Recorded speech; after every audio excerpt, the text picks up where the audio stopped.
Imagine standing on a sunlit riverbank on like a really beautiful, breezy afternoon. Oh, that sounds perfect. Right. You are watching ships sail by, and you are breathing in this overwhelming, incredibly rich scent of warm chocolate just drifting over the water from a nearby factory. Heaven. Literally heaven. Exactly. But now, imagine realizing that just a few feet away, hidden entirely beneath the ground you are walking on, is a massive concrete bunker, plunging 5 stories deep into the earth. Oh. Yeah, a place where 5,000 people once huddled together in the dark to survive military air raids. It's really the ultimate split personality for an urban landscape, isn't it? Yeah. You have this idyllic sensory joy layered quite literally on top of heavy historical trauma. It is. Welcome to the deep dive. It is so fantastic to have you with us today. Absolutely thrilled to be here. So today we are pulling from this fascinating stack of architectural guides, museum directories, and local tourism resources to uncover the profoundly multi-layered identity of Szczecin, Poland. A really incredible place. It really is. Our mission today is to show you how a single city can serve as a masterclass in total reinvention. Okay, let's unpack this.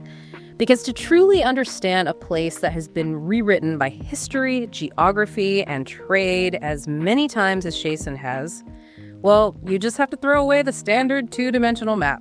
You really do. I mean, most of us judge cities by their surface level facade, right? Yeah. We look at the skyline, we walk the main square, we take a picture, and we think, we understand the narrative. You've seen it all, yeah. Exactly. But a city like this demands that we look up at its towering modern heights, look straight through its facades, and ultimately, descend into its literal physical depths. And the skyline is absolutely the place to start. Looking at the materials we have in front of us, if you approach the city center from the bridges over the Oder River, the visual contrast is, well, it's almost jarring. Oh, definitely. The anchor of that skyline is the historic Pomeranian Dukes Castle. It is this stunning Renaissance-style structure. Yeah, with those distinctive towers. Right. Elegant green towers, Right. heavy red brick courtyards, and just an incredibly grounded classic European aesthetic. It was the seat of the Griffin dynasty, and it visually, cements the city in its medieval past. But then sitting right in the middle of that historical weight, you have a building that just seems to defy gravity. It really does.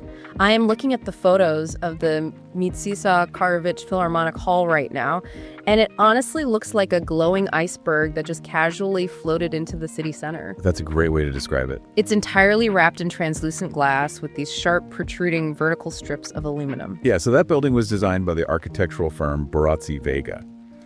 And the context of its location is, well, it's crucial. It sits directly on the historical footprint of the old concert house, which was utterly destroyed during the Second World War. And rather than rebuilding a heavy brick-and-mortar replica of the lost concert house, the architects took a completely different philosophical approach.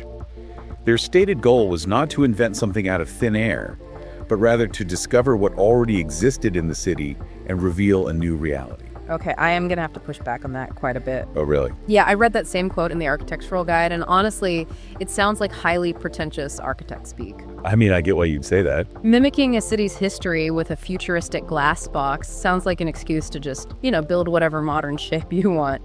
How can a weightless, translucent iceberg possibly claim to reflect heavy, historical neo-Gothic churches? I completely understand this skepticism, I do. But the connection actually reveals itself when you look at the strict geometry rather than the building materials. Okay, geometry. Walk me through that. Think about the traditional silhouette of Szczecin. It is defined by steeply pitched roof lines, the upright, jagged ornaments of neo-Gothic churches, classicist residential blocks, and, crucially, the towering industrial cranes of the port. Ah, okay, so lots of vertical lines. Exactly. The architects took that jagged vertical mass, the literal mathematical shape of the city's history, and simply swapped out the heavy brick for light and glass. Wow, okay. It is essentially a ghost of the city's own traditional architecture, rendering the past in modern light. And depending on the time of day and the internal illumination, the building actually changes opacity. So it is less about copying the brick and more about copying the rhythm of the skyline? Precisely. That actually makes a lot of sense. The outside is a glowing reflection of the city, but the inside of the Philharmonic is where the engineering gets genuinely mind-bending. Oh, it's fascinating in there. You walk through this austere, massive white foyer, and then you enter the main symphony hall, which is, get this, covered in gold leaf. A beautiful nod to the classic European concert halls of the past. Yeah, but the ceiling and the walls are entirely covered in these strange, protruding acoustic panels. And the architectural guides point out that the layout of these panels was mapped entirely using the Fibonacci sequence. Right, the famous mathematical pattern. Yeah, and the guide notes this is brilliant for the acoustics, but it doesn't really explain the mechanics. So how does an ancient mathematical sequence actually make a symphony sound better? Well, let's break down the physics of sound in a large room. If you build a concert hall with flat, parallel walls, sound waves just bounce back and forth directly. Like a tennis match. Right. And this creates standing waves, harsh echoes, and dead spots where the music sounds muddy.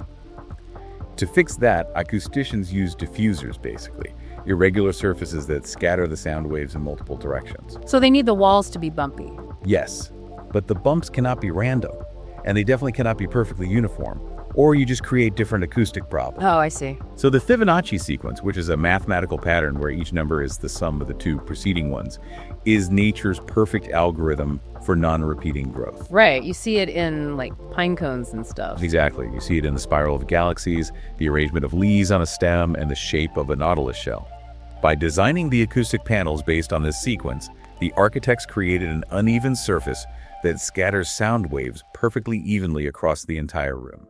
That is just wild. Instead of sound bouncing off a flat wall, the Fibonacci spacing acts like a jagged, rocky shoreline, breaking the massive sound waves up and distributing them flawlessly to every single seat in the house. That is incredible. They are literally using the mathematical code of nature to perfectly distribute the sound of a violin. It really is a masterpiece of design. It is no wonder the architecture world took notice. The Philharmonic actually won the 2015 European Union Prize for Contemporary Architecture, the Mies van der Rohe A Award. huge deal. Huge!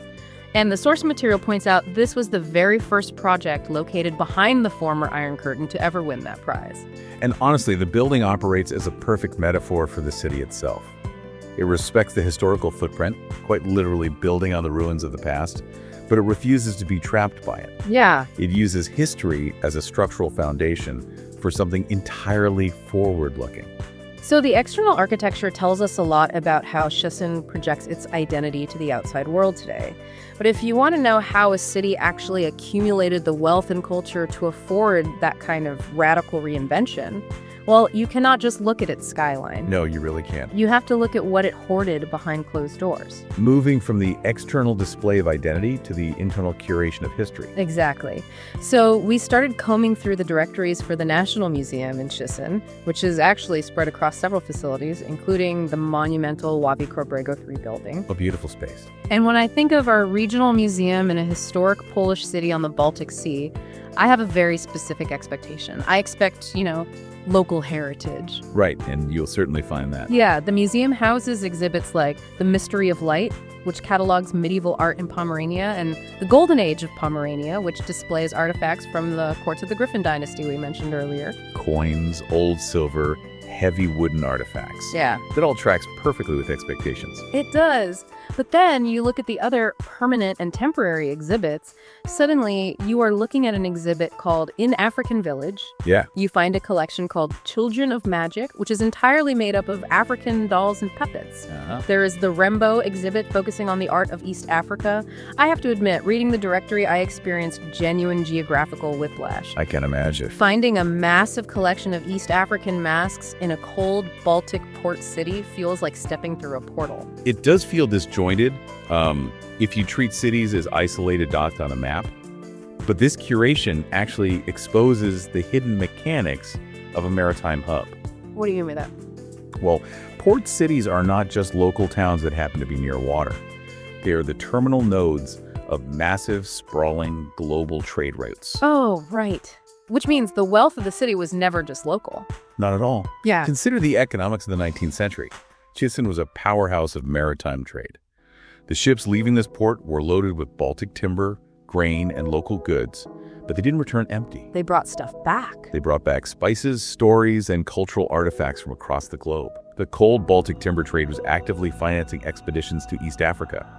The museum's collection connects two entirely different biomes through the currency of maritime wealth. So the artifacts aren't there by accident. They are like the receipts of a global footprint. Exactly the case. You see this global footprint reflected in places like the Lenz Villa as well. The villa showcases the incredible opulent wealth of Szczecin's 19th century middle class. And that opulence was entirely underwritten by international shipping. I would ask you, as you listen to this, to think about your own local museums. What stands out to you when a fiercely regional museum focuses so heavily on distant cultures? It tells us that a port city's identity is inherently worldly. Yes. That reframes the whole concept of local history. Szczecin's history isn't just what happened within its borders, it is everywhere its ships ever dropped anchor. Beautifully put. But that maritime identity isn't just locked away in climate-controlled glass cases, it is a living, breathing thing. The Odra River essentially splits the city, and the pedestrian boulevards on both sides of that river are where the city really pulses today. Right, so we were transitioning from the curated artifacts to the highly sensory living environment. The riverfront is incredibly active. It is so vibrant. They host these events called Bulwaro, bringing in food truck festivals, music, and thousands of people just gathering to take in the water. Sounds amazing. And you have the Sailors Avenue, which acts as this fantastic open-air exhibition. There are historical bronze boards depicting West Pomerania's link to the sea, sculptures of famous captains, and, old navigation devices. My favorite detail from the guide is the inclusion of the sailor's cat sculpture. Oh, I loved that. Right, it takes the grand, sometimes intimidating scale of maritime exploration and grounds it in a deeply relatable human element. The cat is a brilliant touch. But here is the sensory detail from our sources that genuinely stopped me in my tracks. Okay. You are walking along this breezy waterfront, taking in the bronze captains and the riverboats, and suddenly you are hit with this overwhelming, dense smell of warm chocolate. Yes, because there is an active chocolate factory located right near the boulevards. It is the city's unexpected aromatherapy. That's perfect. It honestly sounds like a real-life Willy Wonka maritime crossover. I cannot think of a more comforting combination than a cool river breeze and the smell of roasting cocoa beans. It is a phenomenal detail, and it points to a crucial aspect of urban design that we rarely discuss: